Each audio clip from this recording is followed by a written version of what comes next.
Nah, dalam mazhab Syafi'i kita memahami ibadah ini melalui kita kecil-kecil dulu.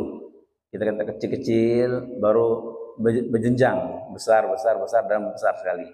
Nah, ini kitab dasar sekali, kitab Safinatun Najah. Kitab Safinatun Najah. Ya. Karangan Syekh Al-Alim Al-Fadil Salim bin Sumair Al-Hadrami.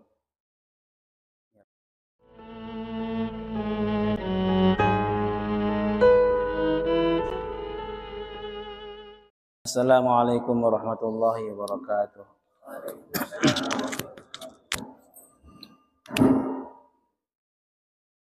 Bismillah, alhamdulillah, wassalatu wassalamu ala rasulillah Sayyidina Muhammadin ibni Abdillah wa ala alihi wa sahbihi ajma'in, amma ba'd.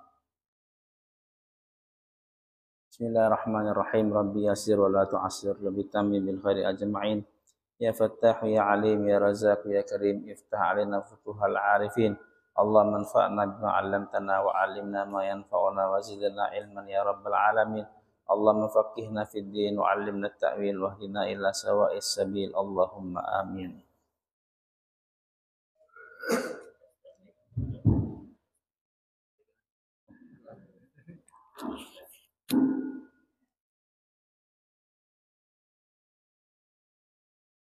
Alhamdulillah, hari ini Allah beri kita kesempatan untuk sholat subuh berjamaah, kemudian lanjut lagi dengan pengajian. Insyaallah kita akan buat pengajian kitab fikih, ya, kitab fikih dasar mazhab Imam Syafi'i, Safinatun Najah. Safinatun Najah. Mungkin sebelum kita mulai pembahasan kitab, sedikit perkenalan dulu ya. Kenalan. Nama saya Abdul Wahid. Abdul Wahid. Tinggal di asalnya Selincah nih lah. Penggadu-gadu. Tapi sekarang tinggal di PAL 12. Pondok Pesantren Wadi Muqaddas PAL 12. Jadi dari jam 4 tadi saya pergi dari pondok ke sini. Ya. Ya, ke SPN, Pak, ke SPN. Saudara, ya, betul. Pas pagar SPN tuh pondok belakang PSPN. Ya, baru 10 tahun pondok itu berdiri, tahun 2014, sekarang tahun 2024. Insyaallah kita akan membuka kitab Safinatun Najah. Jadi pembukaannya, Allah Subhanahu wa taala menciptakan kita, Allah menginginkan kebahagiaan untuk kita. Allah menginginkan sebagaimana manusia ini taat kepada Allah Subhanahu wa taala. Maka supaya manusia bisa taat kepada Allah, bisa kenal kepada Allah, maka Allah mengirim nabi-nabinya mengajarkan kepada manusia cara mentaati Allah, cara untuk mengenal Allah. Maka untuk setiap umat ini Allah kirim nabi. Dan nabi terakhir adalah Nabi kita Muhammad sallallahu alaihi wasallam. Nabi kita, nabi yang terakhir, masanya panjang, masa sampai hari kiamat. Maka untuk berlangsungnya agama ini, Allah kirim nabi dan Allah turunkan kitabnya. Ketika nabi tidak ada, tetap masih dibaca kitabnya. Nah, dan di samping kitabnya ada lagi hadis-hadis Nabi Shallallahu Alaihi Wasallam. Jadi ada Quran, ada As-Sunnah, Al-Hadis. Nah, dua ini pegangan kita, pegangan umat Islam, Al-Quran dan Al-Hadis. Nah, kebanyakan Al-Quran dan Hadis yang berisi tentang ayat-ayat ahkam, ayat-ayat perintah-perintah Allah, Allah Subhanahu Wa Taala itu bersifat zonniyah, bersifat zanniyah. Artinya apa zanniyah? Bersifat tidak pasti.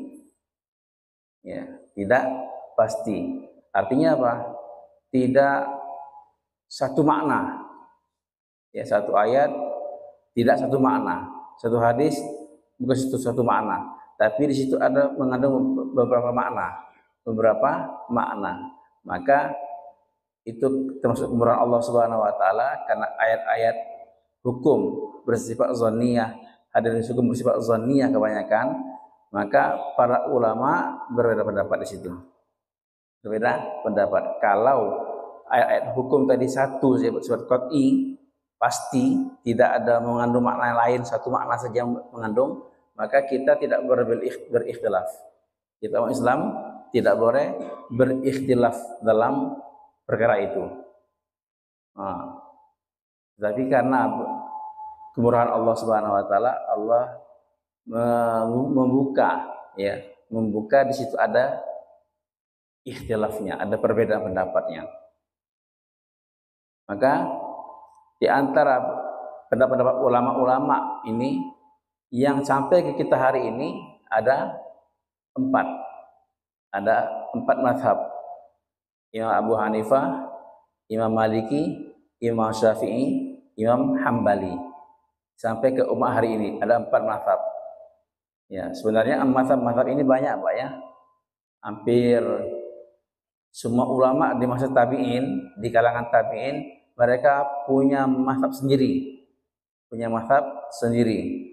Ada mazhab Hasan Basri, ada mazhab Atha bin Abi Rabah, ada mazhab Hasan Sufyan Tsauri, ada mazhab Ibnu Uyainah, ada mazhab Abdullah bin Barak, ada mazhab Zuhri, banyak mazhabnya.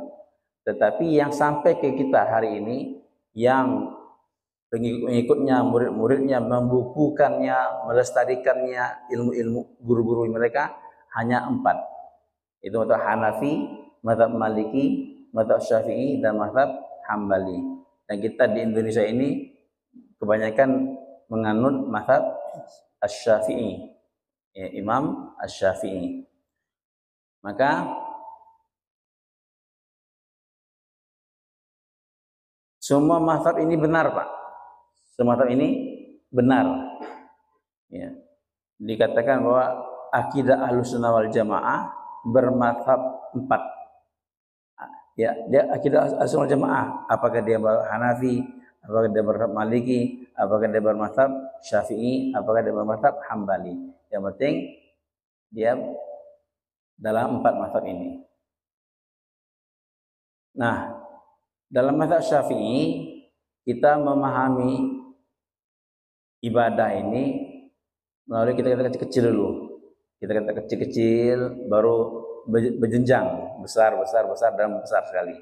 Nah, ini kitab dasar sekali, kitab Safinatun Najah. Kitab Safinatun Najah. Ya.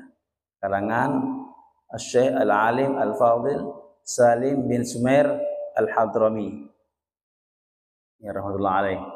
Imam Salim bin Sumair Al-Hadrami, orang Yaman. Dikatakan bahwa beliau meninggal di Jakarta.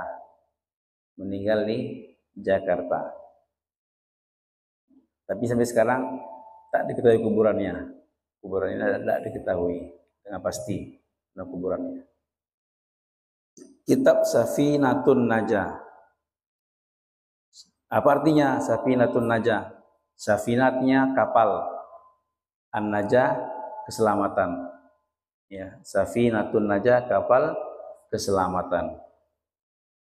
Dalam mazhab Imam fi Usuluddin wal Fiqh ala mazhab Imam Asy-Syafi'i.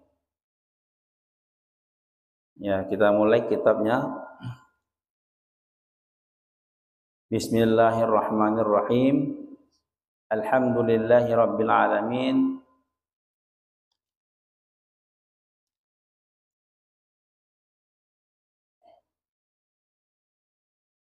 Wa bihi nasta'inu ala umuri dunya waddin wa sallallahu wa sallama ala sayyidina Muhammadin khatamin nabiyyin wa alihi wa sahbihi ajma'in wa wala haula wala quwwata illa billahil aliyyil azim. Ini pembukaan, Pak, ya. Bismillahirrahmanirrahim, dengan menyebut nama Allah yang Maha Pengasih lagi Maha Penyayang. Bismillah. Ba dalam bismillah itu untuk lil musahabah wa tabarruk.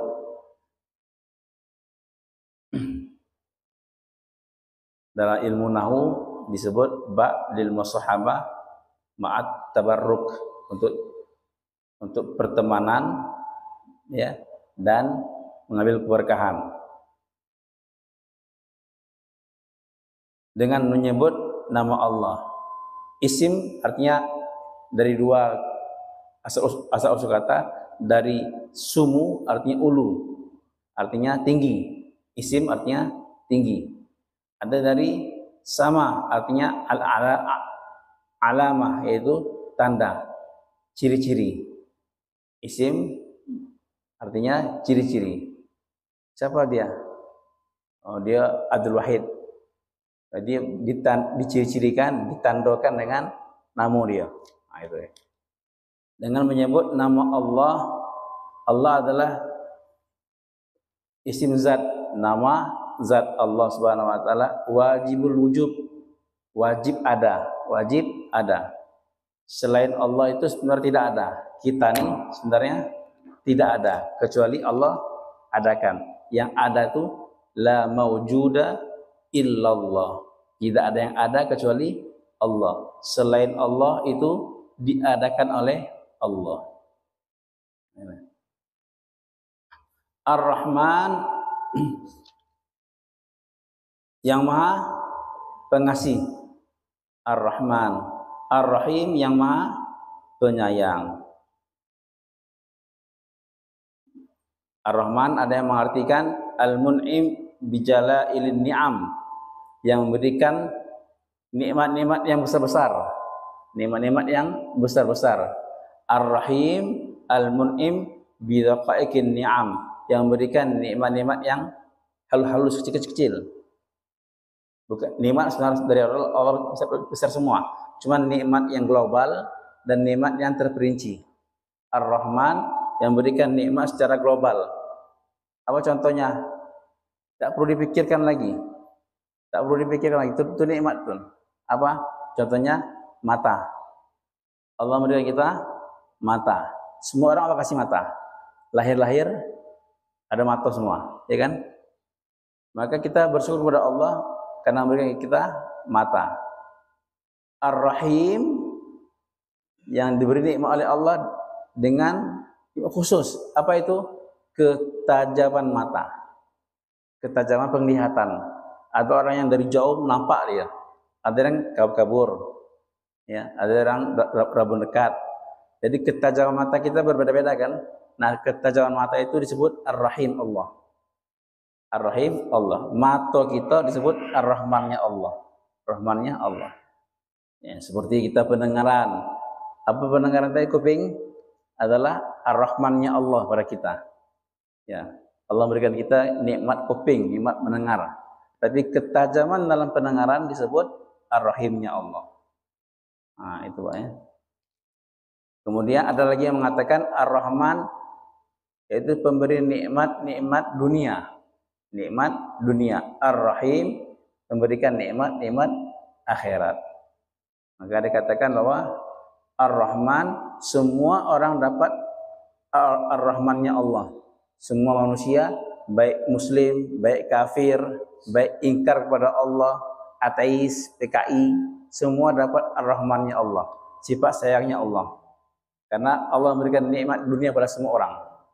Pada semua orang. Tapi Ar-Rahim, hanya Allah berikan sifat Ar-Rahim kepada orang beriman saja. Karena nikmat tadi diberikan di akhirat. Siapa dapatkan nikmat di akhirat? Yang beriman kepada Allah Subhanahu wa taala. Bismillahirrahmanirrahim. Ini dimulai daripada Bismillah. Jadi banyak para ulama membuka kitab-kitab mereka, karang-karang mereka dengan Bismillahirrahmanirrahim. Kenapa? Karena iktidaan bil Quran wal hadis. Karena mengikuti Quran. Al-Quran, apa yang pertama kali dalam Quran? Bismillahirrahmanirrahim. Ya. Maka ikuti Quran dengan ikut permulaannya, itu Bismillahirrahmanirrahim. Hadis lain dikatakan kullu dzibalin la yu'minu bi Bismillahirrahmanirrahim fa huwa aqta. Fi riwayatin fa huwa ajzam, fi riwayatin fa huwa abtar. Semua dzibal yang baik dalam syariat. Semua yang dzibal. Apa arti dzibal? Amrun yuhtamu bi syar'an. Perkara yang ditekankan dalam syariat. Perkara yang ditekankan dalam syariat.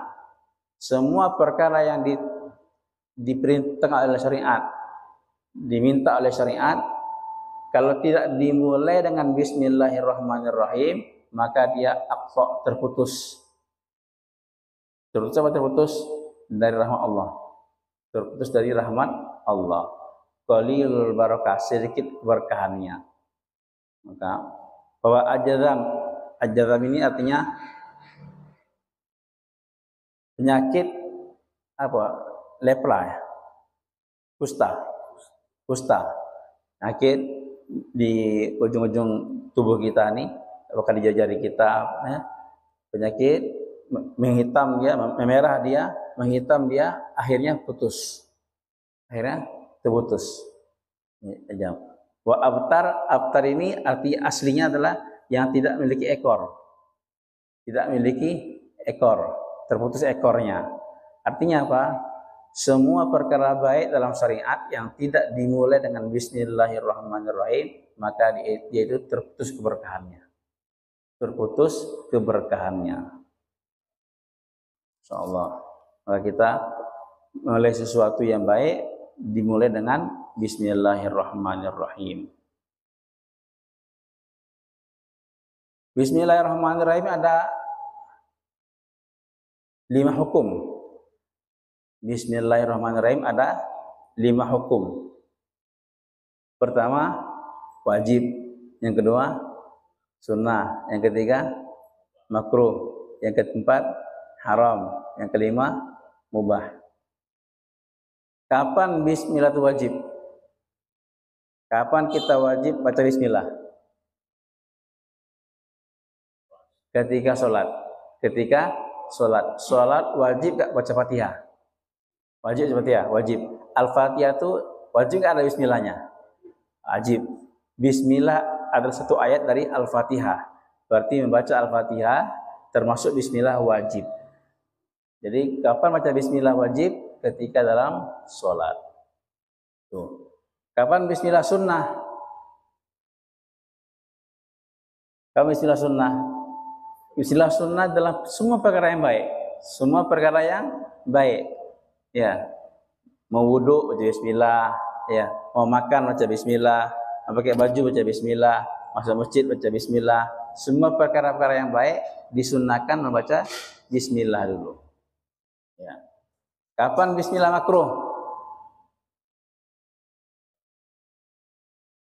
Ketika berbuat perkara yang makruh, bukan makan saja. Berbuat perkara yang makruh, kita baca bismillah, makruh hukumnya. Enggak dapat pahala, enggak dapat pahala, makruh hukumnya. Apa contohnya, Pak? Contohnya mencabut uban. Mencabut uban. Nabi SAW melarang mencabut uban kita. Jenggot atau uban. Seralah yang putih-putih. Uban itu rambut putih, baik rambut putih yang tumbuh di jenggot atau rambut putih yang tumbuh di kepala kita. Mencabut rambut putih atau uban itu hukumnya makruh. Hukumnya makruh. La tatnifu syaib. Kata Nabi, jangan kalian cabut uban kamu. Fa innahu nurul muslim. Karena mencabut uban adalah cahaya orang Islam. Cahaya orang Islam. Maka mencabut uban ini makruh hukumnya. Ada orang bismillah. Bismillah. Ya, satu uban, satu bismillah. Maka kata ulama dia telah buat 2 perkara yang makruh. 2 perkara yang makruh. Satu makruh apa? Makruh yang pertama, cabut uban. Makruh yang kedua, baca bismillahnya. Baca bismillah ketika mencabut uban tidak dapat pahala, tapi makruh. karena dia buat perkara yang makruh. Maka semua perkara yang makruh kalau dimulai dengan bismillah, hukumnya makruh. Maka kalau kita anggap rokok makruh, kita anggap rokok makruh, bismillah, bismillah, makruh hukumnya Pak. Ya, makruh hukumnya. Karena semua perkara yang makruh dimulai dengan bismillah, makruh juga hukumnya. Ya. Kapan bismillah haram? Ketika berbuat perkara yang haram, haram juga hukumnya. Ketika orang mau minum khamar, minum arak, supaya berkah minum ini. Bismillah, bismillahirrahmanirrahim. Minum dia, minum arak. Maka dia telah buat perkara yang haram. Pertama minum araknya, yang kedua baca bismillahnya. Berdosa baca bismillah. Kenapa? Karena istihza, karena bermain-main di situ. Karena merendahkan nama Allah di situ. Merendahkan nama Allah di bismillah tadi. Bismillah itu nama Allah. Dengan nyebut nama Allah, dia buat perkara yang haram, maka haram juga hukumnya. Misalnya dia memaling, mencuri malam hari, supaya pencuri saya ini ada keberkahan, tak ketahuan, bismillahirrahmanirrahim. Dia buka pagar pintu orang lain, bismillahirrahmanirrahim, maka haram juga hukumnya. Haram juga baca bismillah di situ. Semua perkara yang haram dimulai dengan bismillahirrahmanirrahim, maka juga haram. Kemudian ada wajib, ada sunnah, ada makruh, ada haram, ada mubah. Kapan bismillah mubah? Semua perkara yang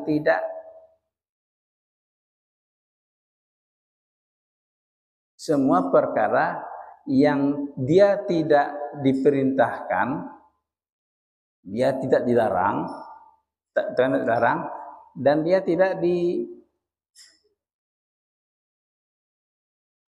dianggap baik dalam syariat. Tak ada kebaikan dalam syariat. Contohnya apa? Contohnya seseorang ada gatal di kepalanya.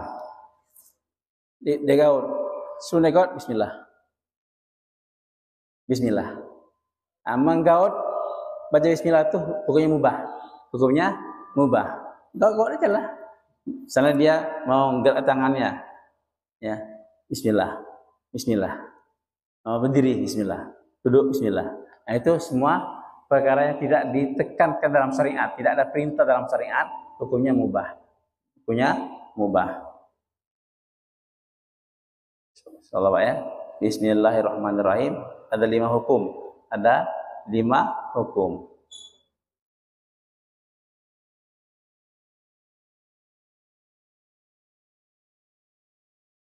Kemudian ini bismillahirrahmanirrahim ini kalau dibahas panjang Pak ya. Dibahas panjang dari segi nahunya, dari segi qiraatnya, dari segi tasawufnya panjang. Cukup itu Pak ya. Nah, bismillah ini Masya Allah ya. Dalam hadis, dalam riwayat juga dikatakan bahwa banyak manfaatnya. Tidaklah seorang guru mengajarkan anak muridnya bismillahirrahmanirrahim, untuk baca bismillahirrahmanirrahim, kecuali Allah mengampuni dosa guru itu, Allah mengampuni dosa anaknya itu, Allah mengampuni dosa orang tuanya. Jadi anak kecil yang diajarkan bismillahirrahmanirrahim ada 4 orang diampunin.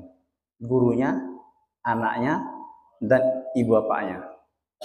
Masya Allah. Kita dianjurkan mengajarkan bismillahirrahmanirrahim kepada anak kecil kita, sehingga mereka terbiasa sebelum sesuatu menyebut nama Allah. Sebelum melaksanakan sesuatu menyebut nama Allah. Alhamdulillahi Rabbil Alamin. Segala puji bagi Allah, Tuhan semesta alam. Alhamdulillahi Rabbil Alamin.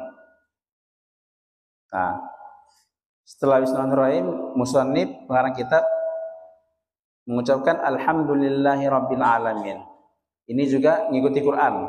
Al-Quran apa mulai? Bismillahirrahmanirrahim. Alhamdulillahi rabbil alamin. Ya, mengikuti Al-Quran. Ada hadis juga, barang siapa semua perkara yang baik tidak dimulai dengan alhamdulillah, maka dia menjadi abtar, itu terputus keberkahannya. Sekarang kita bahas dulu tentang kalimatnya alhamdu. Apa arti alhamdu? Segala puji. Alhamdu artinya segala puji. Artinya ats-tsana bil lisan alal jamil bil ikhtiyar. Memuji dengan lisan atas perkara yang baik bil ikhtiyar, dengan ikhtiar dia, dengan kemauan dia sendiri. Kita memuji dia dengan kemauan dia sendiri. Itu alhamdu. Ya, alhamdu. Contohnya, kalau kita memuji seseorang, sedangkan orang itu berbuat bukan dengan pilihan dia, maka dia bukan alhamdu namanya, bukan alhamdu, tapi al-madhu. Al-madhu artinya memuji juga. Alhamdu memuji, al-madhu juga memuji. Tapi bedanya kalau alhamdu, perkara yang baik yang dia buat itu atas pilihan dia sendiri. Kalau al-madhu, yang baik yang dia buat itu bukan atas pilihan dia sendiri. Misalnya kita mendengar imam ataupun qari baca Quran. Wih, bagus suaranya. Maka kita puji dia. Bagus suara Bapak nih. Memuji. Maka kita memuji dia itu disebut al-madhu, pujian. Karena apa? Bagusnya suara dia bukan karena pilihan dia, karena Allah langsung kasih ke dia. Karena pilihan dia, karena Allah langsung kasih ke dia. Misalnya kita lihat cincin bagus. Wih, bagus nian ini. Kenapa? Bagus nian. Tapi pujian kita tadi adalah al-madhu, bukan alhamdu. Alhamdu tadi kita memuji karena apa? Karena betul-betul pilihan dia sendiri. Maka kita dalam akidah kita, segala sesuatu di dunia ini siapa yang buat? Allah yang buat. Maka yang berhak dipuji siapa? Allah. Ya. Kita pintar. Siapa yang buat kita pintar? Allah. Kita ganteng. Siapa kita ganteng? Allah. Kita kuat. Siapa yang kita kuat? Allah. Kita kaya. Siapa yang buat kita kaya? Allah. Kekayaan kita, kegantengan kita, kepintaran kita, kekuatan kita bukan karena pilihan kita. Bukan karena pilihan kita, tapi karena pemberian Allah Subhanahu wa taala. Kalau pilihan kita, semua orang pengen kayo. Semua orang pengen kayo, tapi tidak semua orang Allah kasih kayo. Semua orang yang ganteng. Semua orang ingin putih, tinggi, kuat. Semua orang ingin itu, tapi tidak semua orang Allah kasih. Maka dikatakan alhamdulillah, hanya milik Allah. Segala puji hanya milik Allah. Tetapi kita perintah agama disuruh juga berterima kasih kepada manusia.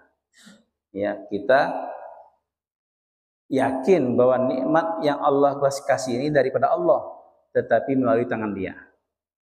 Seorang baik pada kita, kasih kita duit 100.000. Makasih Pak. Ya. Ucapan kita sama dia terima kasih. Perbuatan kita sama dia terima kasih. Tetapi hati kita berkata, Allah yang buat ini semua. Allah menggerakkan tangan dia untuk memberikan saya 100.000. Dia nih ngasih 100.000 karena Allah yang ngasih saya. Kalau Allah tutup hati dia, maka Allah nggak kasih. Maka duit ini nggak sampai ke saya. Maka satu orang ulama pernah pergi ke raja. Satu orang raja minta pada raja tadi, wahai syekh, wahai tuan, saya perlu ini. Maka raja ini menolak. Pergi. Maka setelah pergi dia bilang, dia angkat tangan, dia ngomong. Maka raja melihat, sini kamu. Apa kamu ucapkan? Apa kamu doakan tuh? Tak ada. Aku doa sama Allah, ya Allah, segala puji bagi Engkau ya Allah. Engkau menutup hati raja ini untuk memberikan kepada aku. Engkau menutup hati raja ini untuk memberikan kepada aku. Maka dia tidak berikan ya Allah. Maka dia enggak memberikan. Aku muji Allah. Maka raja terkesan. Oh, kasih dia. Setelah dikasih, dia doa lagi. Raja tanya lagi, apa yang kau ucapkan? Aku muji Allah. Ya Allah, terima kasih Allah. Engkau membuka hati raja ini sehingga dia memberi kepada aku. Jadi, malam yashkurin nas, lam yashkurillah. Ya, barang siapa yang tidak bersyukur kepada manusia, tidak bersyukur kepada Allah. Ya, barang siapa tidak bersyukur kepada manusia, tidak bersyukur kepada Allah. Kita hakikatnya Allah memberikan semuanya, tapi syariatnya melalui tangan orang-orang lain. Kita perlu syukur kepada orang lain, tapi jangan lupa bahwa nikmat sesungguhnya siapa yang memberikan? Allah. Misalnya seperti ini Pak, Bapak punya anak di Yogyakarta. Setiap bulan Bapak kirim duit. Pak kirim dulu kalau kirim duit pakai wesel, ya, pakai wesel. Anak ini ketika di kosannya datang Pak Pos. Ini Dek, ada kiriman untuk kamu, wesel. Oh, terima kasih Pak Pos ya. Terima kasih Pak. Dia tidak sadar yang kirim duit ini bapak dia. Bapak dia di Jambi. Tapi dia terima kasih kepada Pak Pos nih. Pak Pos baik loh. Baik pulang ke rumah ke Jambi dia bilang, "Woi, di Jakarta ada Pak Pos baik nih, Pak." Tiap pulang kasih duit. Tuh kasih duit. Dia tak sadar yang mengasih duit dia bapak dia. Tapi Pak Pos yang melalui Pak Pos. Maka begini Pak ya, Allah memberikan kepada kita melalui tangan-tangan hamba-hamba Allah. Yang kita perlu terima kasih kepada Allah. Jangan lupa untuk berterima kasih kepada Allah Subhanahu wa taala. Alhamdulillah, hanya milik Allah. Segala puji hanya milik Allah. Kalau kita memuji-muji makhluk itu disebut al-madhu. Al-madhu. Madahtuka artinya aku memuji engkau. Tapi hamad tuka bertepat. Karena alhamdu hanya milik Allah. Rabbil alamin, Rabb pemilik atau Tuhan. Alamin semesta alam. Apa yang dimaksud dari alamin ini? 3. Alamin 3. Apa? Manusia, jin, dan malaikat. Manusia, jin, dan malaikat. Alam seluruh makhluk alamin. Alhamdulillahirabbil alamin. Nah, hukum alhamdulillah. Hukum mengucapkan alhamdulillah. Ada berapa, Pak? Enggak. 4. Hukum mengucapkan alhamdulillah ada 4. Wajib, sunnah, makruh, haram. Wajib, sunnah, makruh, haram. Kapan baca alhamdulillah wajib? Ketika sholat, ya, ketika sholat baca alhamdulillah, baca Al-Fatihah. Dalam Al-Fatihah ada ayat yang berbunyi alhamdulillahi rabbil alamin. Ketika sholat apa lagi? Wajib baca alhamdulillah.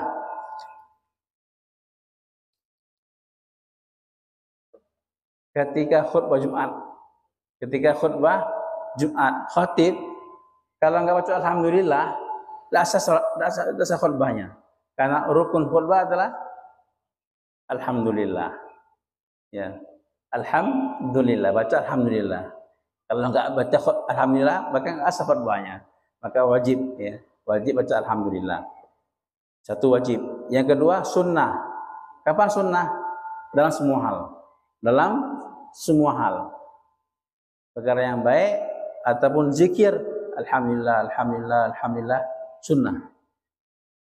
Lain dengan bismillah. Kita tidak disunnahkan berzikir Bismillah, Bismillah, Bismillah, Bismillah, Bismillah. Tidak sunnahkan. Tak ada zikir Bismillah.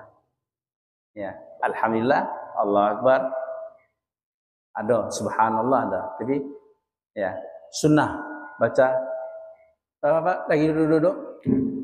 Alhamdulillah. Apa hukumnya? Sunnah. Lagi duduk. Bismillah. Apa hukumnya? Mubah. Ya. Lagi duduk. Alhamdulillah. Sunnah. Karena zikir. Lalu Bismillah. Tak ada buat apa. Bismillah. Apa hukumnya? Mubah. Nah. Kapan Alhamdulillah? Baca Alhamdulillah makruh. Ketika perkara yang makruh. Makruh juga dia baca Alhamdulillah. Contohnya, sama seperti mencabut uban tadi. Bismillah, Alhamdulillah. Bismillah, Alhamdulillah. Maka tiga makruh dia buat. Cabut uban, baca Bismillah, baca Alhamdulillah. Ya, 3 makruh dia buat. Kapan baca Alhamdulillah haram? Ketika berbuat perkara yang haram. Misalnya orang minum arak, Bismillah, setelah minum arak, Alhamdulillah, maka hukumnya haram. Ya, selamat dari mencuri, dikejar massa, selamat, dapat sembunyi dia, Alhamdulillah, tak tangkap kok, Alhamdulillah, maka haram hukumnya. Ya, selamat dari perkara yang haram, baca Alhamdulillah pun haram karena menghinakan nama Allah di situ. Dan Alhamdulillah tidak ada mubah. Kenapa? Karena hukum asalnya sunnah. Dalam kaidah fikih dikatakan maka asluhu nadmun fala mubahalahu. Barang siapa apa yang asal hukumnya mubah, maka apa yang asal hukumnya sunnah, maka tidak ada mubah dalamnya. Saya ulangi lagi. Apa yang asal hukumnya adalah sunnah, maka tidak ada mubah dalamnya. Maka kalau kita duduk Alhamdulillah, sunnah. Kata Nabi, Alhamdulillah tamla'u mizan. Alhamdulillah pahalanya memenuhi timbangan amal.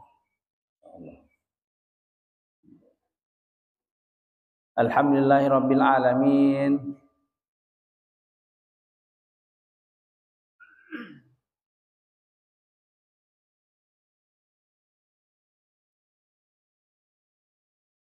Nah, ini kapan disyaratkan? Ya, syarat-syarat disunnahkan bismillah di awal amal. Kapan? Ada 3 syarat. 3 syarat sunnahnya baca bismillah di awal setiap perbuatan kita. 3 syarat. Yang pertama, amal tadi amrun dzibal. Apa arti amrun dzibal? Yang baik dalam syariat. Itu baru sunnah. Kalau tidak baik dalam syariat, makruhkah dia, haramkah dia, maka tidak sunnah. Ataupun mubah dia. Perkara gaut, ya, ataupun berbeda tempat, itu tidak sunnah, mubah. Sama amrun dzibal. Yang kedua adalah ayakuna dzakir mahdhah. Tidak baca bismillah bukan sebagai pemula zikir. Misalnya gini, kita mau berzikir la ilaha illallah, la ilaha illallah. Sebelum zikir kita Bismillahirrahmanirrahim, la ilaha illallah, la ilaha illallah, la ilaha illallah. Maka baca bismillah itu enggak sunnah. Baca bismillah di awal la ilaha illallah tidak sunnah, tapi mubah. Zikir alhamdulillah. Maka sebelum zikir tadi bismillahirrahmanirrahim, alhamdulillah. Maka tidak sunnah. Ya. Bapak Pernah dengar nggak orang mau sholat? Mau sholat. Yang ketiga, syariat tidak membuat perkara yang lain. Syariat tidak membuat perkara yang lain dalam memulainya. Apa itu sholat? Sholat adalah segala perbuatan yang dimulai dengan takbir. Dimulai dengan takbir. Selesai akhir dengan salam. Tapi maka syariat memulai sholat dengan ucapan Allahu Akbar. Ada orang Bismillahirrahmanirrahim. Allahu Akbar. Maka baca bismillah sebelum sholat tidak sunnah. Tidak sunnah. Mubah. Tapi tidak sunnah. Allahu Akbar. Karena syariat memulai sholat dengan ucapan Allahu Akbar. Wa bihi nasta'inu ala umuri dunya wad din, dan dengan bismillahirrahmanirrahim alamin kita minta tolong kepada Allah atas perkara dunia dan agama kita. Kita minta tolong kepada Allah atas perkara dunia dan agama kita. Wa bihi, dan dengan ucapan tadi bismillahirrahmanirrahim kita minta tolong kepada Allah nasta'in ala umuri dunya wad din, atas urusan dunia kita dan agama kita. Wa sallallahu wa sallama, dan salawat Allah dan salam Allah ala sayyidina, atas penghulu kita Muhammad khatamin nabiyyin, penutup para nabi. Wa sallallahu, dan semoga Allah bersalawat. Salawat ini apa artinya? Kalau dari Allah artinya rahmat. Sallallahu artinya Allah mengirimkan rahmat. Kalau dari malaikat artinya istighfar, memohon ampun. Sallal malaika artinya malaikat mohon ampun untuk kamu. Kalau dari manusia biasa disebut doa. Sallan nas, manusia berdoa. Jadi kalau salawat daripada Allah disebut rahmat. Salawat daripada malaikat disebut maghfirah, minta istighfar. Salawat daripada manusia disebut doa. Kita bersalawat pada Nabi, kita bersalawat berarti kita berdoa untuk Nabi. Allah bersalawat pada Nabi, berarti Allah memberikan rahmat pada Nabi. Malaikat bersalawat pada Nabi, berarti malaikat mintakan ampun untuk Nabi. Itu artinya. Wassallallahu wasallama ala sayyidina. Sayyid, apa arti sayyid? Sayyid, tuan, bahasa Indonesianya. Dalam bahasa Arab itu ada 4 makna. 4 makna. Pertama, man sara fi qaumi, orang yang memimpin kaumnya. Orang yang memimpin kaumnya itu sayyid. Yang kedua dia man kathra sawadu, siapa yang banyak pengikutnya. Banyak pengikutnya berarti sayyid dia. Yang ketiga, man yafza'u nas ilai fi syada'id, orang yang tempat manusia kembali dalam perkara-perkara yang sulit. Ada seseorang kalau manusia dalam keadaan sulit, orang merujuk pada dia, orang kembali pada dia. Ya, tempat orang-orang kembali, tempat manusia kembali dalam perkara yang sulit. Itu syahid. Ya, di kampung kita mungkin ada orang seperti itu.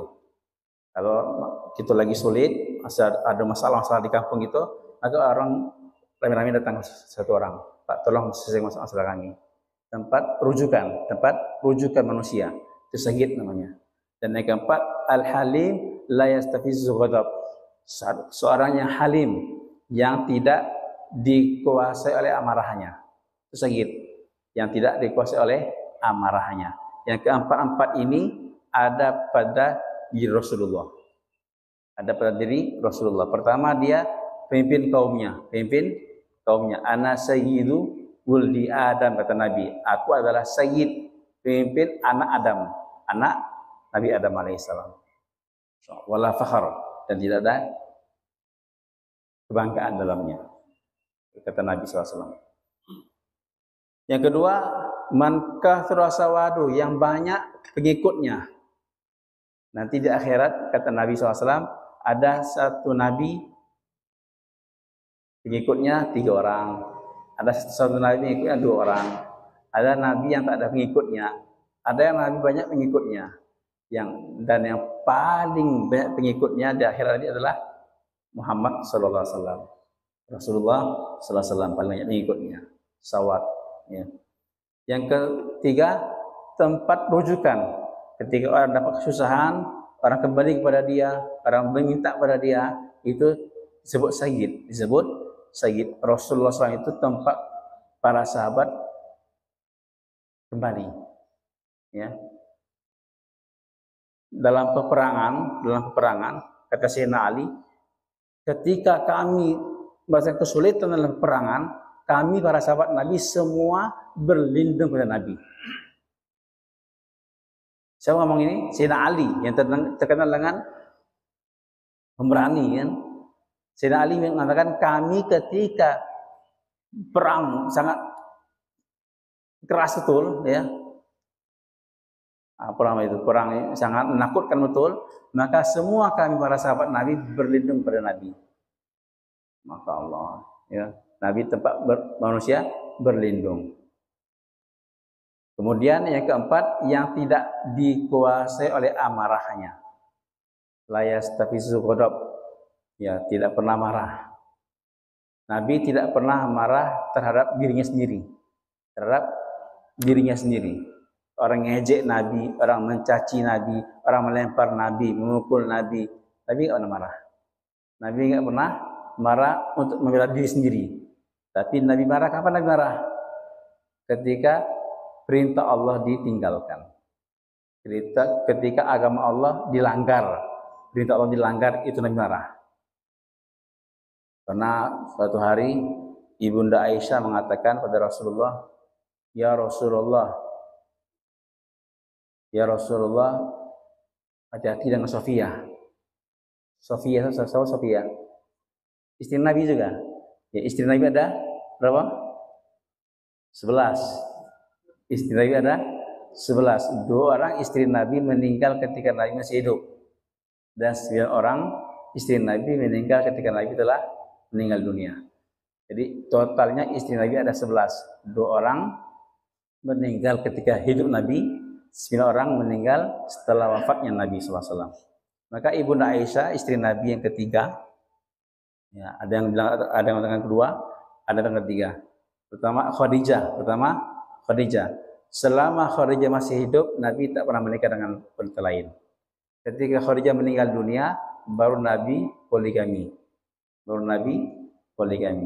Ada yang mengatakan perempuan pertama Nabi nikahi setelah meninggalnya Khadijah adalah Ibunda Aisyah.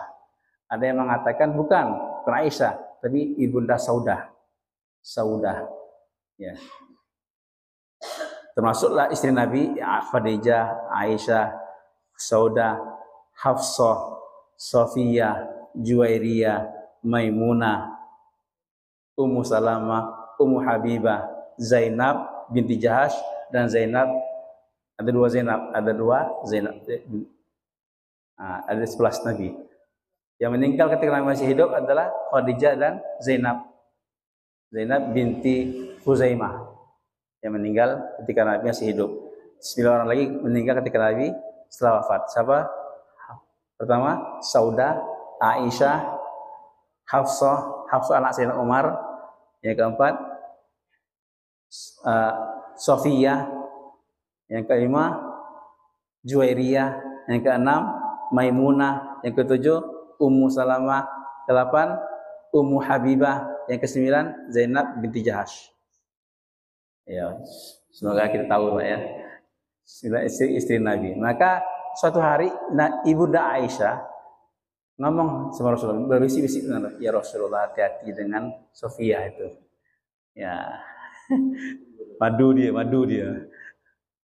Maka inna, ya. Dia itu orangnya pendek. Maka Nabi marah. Wahai Aisyah, sungguh engkau telah berkata dengan satu perkataan yang kalau perkataan engkau itu dicampurkan ke lautan, maka lautan akan menjadi bukan tawar, pahit. Lautan akan menjadi pahit. tambah asin lagi, tambah pahit lagi. Ya, Sofia itu pendek orangnya, pendek. Inna qasira, dia pendek. Apa kata Ibu Aisyah? Pendek. Pendek itu apa pendek itu? Ngejek-ngejek nggak? Nggak ngejek. Jujur. Yang pendek. Yang pendek orangnya. Pendek orangnya. Pendek. Tapi menyakitkan. Tapi menyakitkan. Kejujuran yang menyakitkan. Kejujuran yang kita bilang hitam, sini hitam. Yang kulit hitam. Kulitnya hitamnya. Kita jujur. Tapi jujurnya menyakitkan. Menyakitkan. Ya. Maka Nabi marah. Insyaallah. Padahal dalam kesempatan lain, suatu malam pernah Ibunda Aisyah kehilangan Nabi. Di hari Ibunda Aisyah kehilangan Nabi. Mana Nabi ini?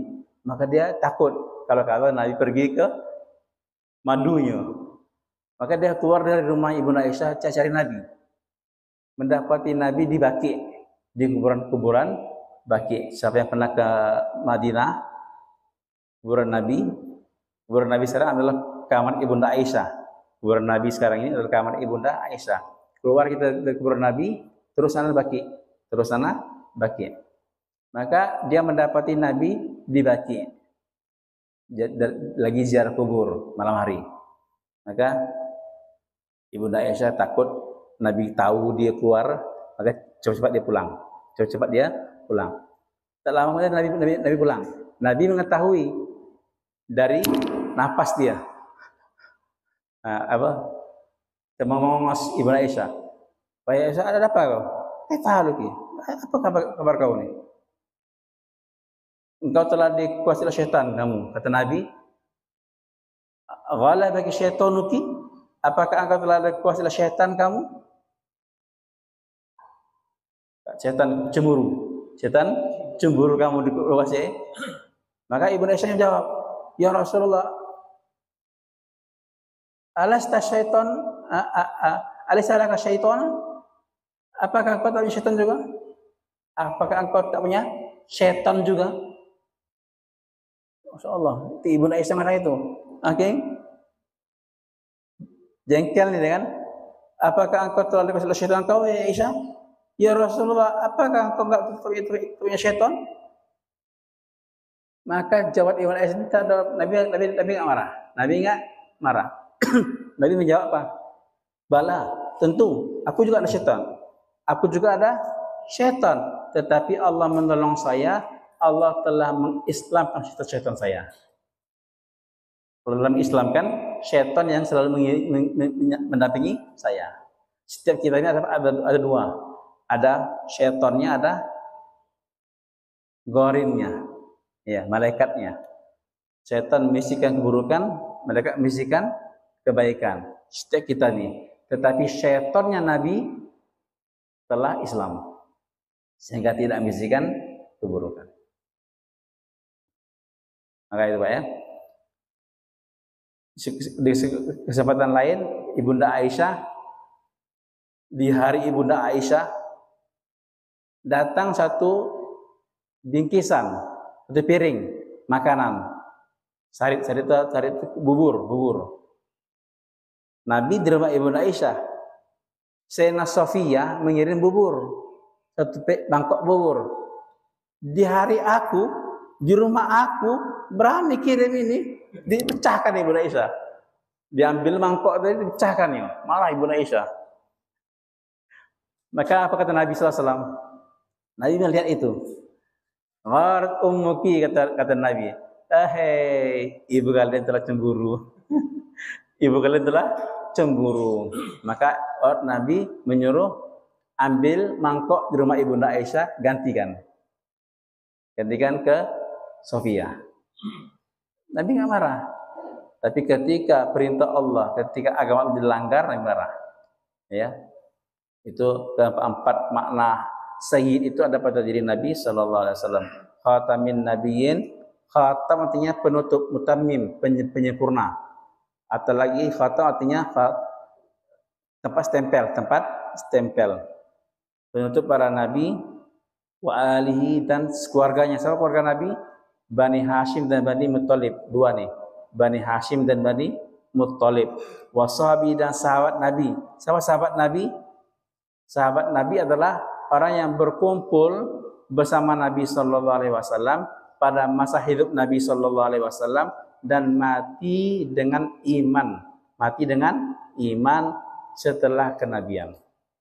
Itu penting, Pak, ya. Orang yang berjumpa dengan Nabi ketika masa hidup Nabi dan beriman kepada Nabi dan mati dalam keadaan beriman. Orang berjumpa dengan Nabi dalam masa hidup Nabi. Berarti kalau kita bermimpi Nabi sekarang, kita enggak disebut sahabat. Kenapa? Karena kita tak berjumpa dengan Nabi masa hidup Nabi. Ya, orang berjumpa dengan Nabi di masa hidup Nabi. Di masa hidup Nabi. Maka orang yang bermimpi Nabi tidak disebut sahabat Nabi. Ya. Dan beriman kepada Nabi. Abu Jahal tak sahabat, tidak sahabat karena Abu Jahal tidak beriman pada Nabi walaupun dia hidup sezaman dengan Nabi. Walaupun hidup sezaman dengan Nabi dan mati dalam keadaan beriman. Ini penting. Kalau dia beriman pada Nabi, tapi ketika Nabi meninggal dia murtad. Ada beberapa orang yang ketika Nabi meninggal dunia dia murtad. Maka dia tak disebut sahabat Nabi sallallahu alaihi wasallam. Ada orang ini beriman pada Nabi, Nabi meninggal dia murtad. Kemudian sebelum dia meninggal dunia, dia beriman lagi. Dia beriman kembali. Mati dalam beriman. Apa disebut? Sahabat Nabi, berjumpa dengan Nabi, beriman pada Nabi, tetapi setelah Nabi meninggal dunia dia murtad. Dia sempat murtad. Tapi sebelum dia meninggal dunia, dia masuk lagi dalam Islam. Kembali beriman. Maka disebut sahabi bila thawab. Sahabat tanpa pahala. Sahabat Nabi tanpa pahala. Artinya apa? Kalau dia memberikan hadis, diterima dari sahabat. Tidak perlu orang lain, tak perlu sahabat lain, karena dia langsung mendengar dari Nabi, hadis dari Nabi SAW, diterima riwayatnya. Tetapi semua fadilah, kelebihan sahabat dia enggak dapatkan. Semua keutamaan para sahabat dia enggak dapatkan. Apa ya? Sahabi bila tawab, wala haula wala quwwata illa billahil azim. Ini permulaan kitab ini, Pak. Besok baru kita masuk pasal baru, faslun fi bayani da'aibin Islam wa asasiya wa ajazaziha. Nah, Nabi tadi ya. Nabi itu siapa Nabi? Apa pengertian Nabi? Biar kita tahu siapa yang ngaku Nabi. Pengertian Nabi itu adalah insan, hurrun, zakarun, salimun, an munaffirin, wa an danati abah, wa an khana ummin. Uhi ila bisar'in. 7. Insan. Pertama, manusia.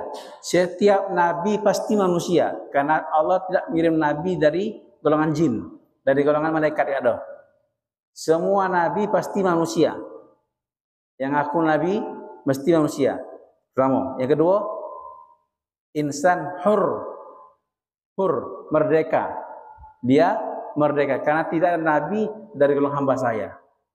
Tak ada seorang nabi pun dari golongan hamba saya. Semua nabi pasti merdeka. Yang ketiga, zakar, laki-laki. Semua nabi laki-laki. Tidak ada nabi perempuan. Akhir Ahlussunnah wal Jamaah mengatakan nabi laki-laki. Ya. Kalau ada perempuan yang ngaku nabi, pasti nabi palsu. Pasti nabi palsu. Nah itu. Insan, hur, zakar. Yang keempat, salim an munaffar. Dia selamat dari perkara yang membuat orang jauh dari dia. Selamat, bersih dari yang membuat orang jauh daripada dia. Seperti apa? Seperti penyakit, ya, penyakit yang orang jijik dengan dia, jauh. Bau mulut, kalau ngomong bau, apa orang jauh. Bau badan, bau ketek, bau dan orang jauh dari dia. Nabi selamat dari itu. Semua nabi Allah selamatkan dia dari sifat-sifat yang membuat orang jauh daripada dia. Ya, semua nabi. Ya. Bahkan Nabi Muhammad SAW itu keringatnya bau, keringatnya wangi, keringatnya wangi. Masya Allah. Kemudian yang kelima, semua nabi selamat dari sifat buruk bapaknya, dana ati abin, ya, kerendahan bapaknya. Bapak Nabi semua orang yang mulia, orang yang mulia. Artinya apa? Tidak mungkin bapak Nabi seorang germo atau seorang pemain perempuan, tidak mungkin. Ya, di mata masyarakat orang yang suka main perempuan buruk nggak? Buruk kan? Maka tidak mungkin bapak Nabi seperti itu. Dan selamat daripada yang keenam, ibu yang berkhianat. Tidak mungkin seorang ibu Nabi berzina. Tidak mungkin. Dan yang ketujuh, wahyu bisarin, diwahyukan kepada dia, diberikan wahyu kepada dia. Yang ketujuh, manusia merdeka, laki-laki selamat dari sifat-sifat yang menjauhkan daripada dia, dan selamat daripada bapak yang berkhianat dan ibu yang berkhianat, dan diwahyukan kepada dia. Itu pengertian lagi. Adapun kalau diperintahkan untuk menyampaikan disebut Rasul. Kalau enggak diperintahkan untuk menyampaikan disebut Nabi. Panjang tuh Pak ya. Sudah pembukaan ini. Nanti besok kita masuk kitab lagi. Ada pertanyaan di sini Pak? Bertanya ya. Kita mencabut ubannya. Berarti dia menghilangkan uban yang ada di tubuhnya. Kalau mencabut itu hukumnya makruh, kalau mencukur itu mencabut uban makruh. Mencukur uban apa? Mencukur janggut. Ya, mencukur uban. Kalau rambutnya misal uban semua. Uban semua, bapaknya uban semuanya. Uban semua, cukur. Makruh hukumnya. Makruh hukumnya. Mencukur, mencabut sama hukumnya makruh. Menghilangkan aslinya artinya menghilangkan uban hukumnya makruh. Lagi Pak? Ya. kalau sholat juga ke tempat tidak menghadap kiblat, padahal yang sudah tahu kiblatnya yang benar ada sholat. Nah, wajib tadi tidak menjawab. ini keluar dari pembahasan yang tidak apa ya. Sholat tak ada kiblat, tidak menghadap kiblat, arah kiblat kita salah. Kita sudah tahu arah kiblat kita salah, masih bersikeras dengan yang salah tadi, maka enggak sholatnya, enggak sholatnya. Kalau sudah tahu, sudah diberitahu dan tahu yang benarnya, tapi tidak menerima, maka tidak sah sholatnya. Yang kedua, wajib enggak bagi muazin menjawab azan?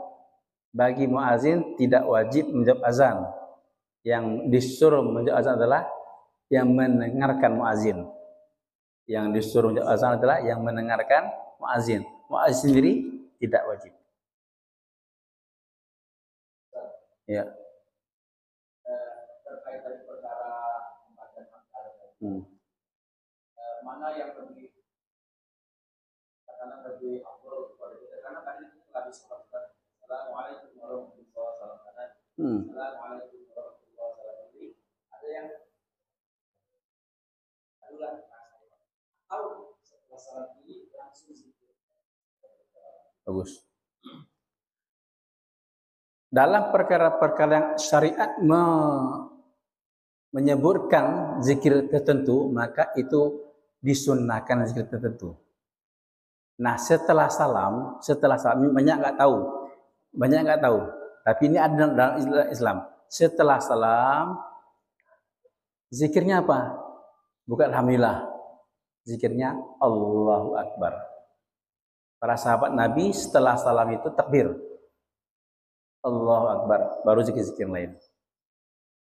Itu dalam syariat kita. Dalam syariat kita setelah salam, zikir setelah salam, ucapan pertama kali setelah salam Allahu Akbar. Maka sekali baru zikir lain. Nah, maka ketika misalnya mau masuk masjid, maka zikir apa zikirnya? Zikir doa masuk masjid, doa masuk masjid. Ketika mau makan, maka doa ketika mau makan, itu yang afdalnya. Ya. Bukan zikir-zikir yang lain, tapi doa ketika mau makan.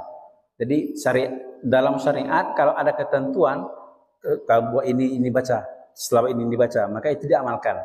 Itu diamalkan. Maka dalam syariat kita setelah salam yang kedua, maka sunnah takbir Allah.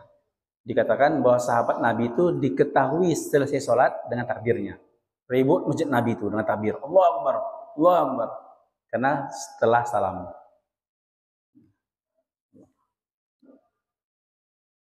Ya.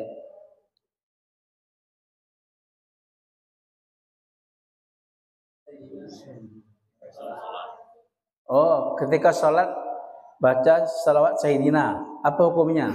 Nah, ini bagus pertanyaannya. Ada dua pendapat ini ya, ada dua pendapat ulama. Ketika sholat, pertama tidak baca Sayyidina, kan dalam hadisnya tidak ada Sayyidina. Nabi mengajarkan kepada kita bacaan tahiyat, at-tahiyatul barakatus salawat sampai as-salatu ala ya. Allahumma sholli ala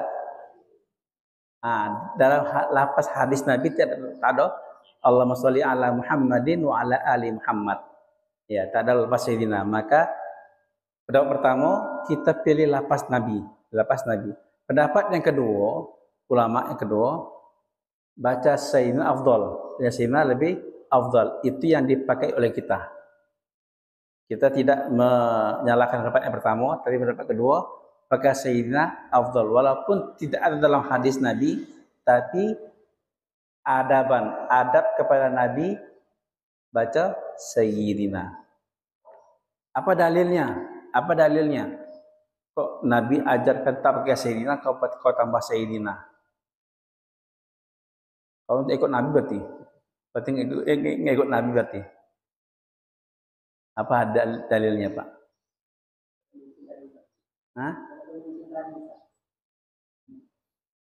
Ada beberapa perkara yang Nabi buat, Nabi tidak buat, tapi sahabat buat. Ada beberapa perkara yang Nabi perintahkan, tapi sahabat tidak lakukan. Ada beberapa perkara yang Nabi perintahkan, tapi sahabat tidak lakukan. Kenapa? Karena adab pada Nabi. Adab pada Nabi. Contohnya apa? Ketika menulis perjanjian Hudaybiyah. Uktub, tulis. Siapa tukar tulis? Dari pihak Islam, siapa tukar tulis Hudaybiyah? Sayyidina Ali tukang tulis dari pihak Islam. Nabi perintahkan, Sayyidina Ali tulis. Min Muhammad Rasulillah, dari Muhammad Rasulullah, buat perjanjian kepada kaum kufar Quraisy. Maka orang kaum kufar Quraisy mengatakan, ini Rasulullah, siapa Rasulullah nih? Kalau kami percaya kamu Rasulullah, kami nggak bikin perang dengan kamu. Tak bikin perang dengan kamu. Apa Rasulullah nih? Hapus Rasulullah. Kami nggak percaya kamu Rasulullah. Maka Nabi perintahkan, wahai Ali, hapus Rasulullah. Tulis dari Muhammad bin Abdullah. Jangan dari Muhammad Rasulullah. Hapus Rasulullah. Maka Sayyidina Ali bilang, ya Rasulullah, demi Allah, saya tak akan hapus selama-lamanya. Saya tidak akan hapus selama-lamanya. Wahai Ali, hapus. Enggak mau Rasulullah. Apakah Sayyidina Ali disebut melanggar perintah Nabi? Apakah Sayyidina Ali disebut melanggar perintah Nabi? Nabi apa perintahnya? Hapus. Ali tak mau. Tak mau ya Rasulullah. Akhirnya Rasulullah sendiri dengan tangannya menghapusnya. Mana? Dihapusnya. Nabi sendiri menghapus dengan tangannya. Karena Sayyidina Ali sebagai nutulen tak mau menghapus Rasulullah. Ini ada perintah Nabi, tapi Sayyidina Ali tidak mau melaksanakannya karena apa? Adab pada Nabi. Adab kepada Nabi. Maka di sini disebut al-adabu fawqal ilmi. Adab di atas ilmu. Adab di atas ilmu. Kita tahu hadisnya tak pakai Sayyidina. Tak baca tak pakai Sayyidina, tapi adabnya dengan masa Muhammad, ya Allah, sallallahu Muhammad. Kurang lengkap, kurang enak dengar. Pakai Sayyidina. Adab, maka adab lebih tinggi daripada ilmu. Allah. Buka kalau ibu sholat pakai Sayyidina bagus, kalau tak pakai Sayyidina bagus juga. Silakan pilih. Kedua-duanya boleh.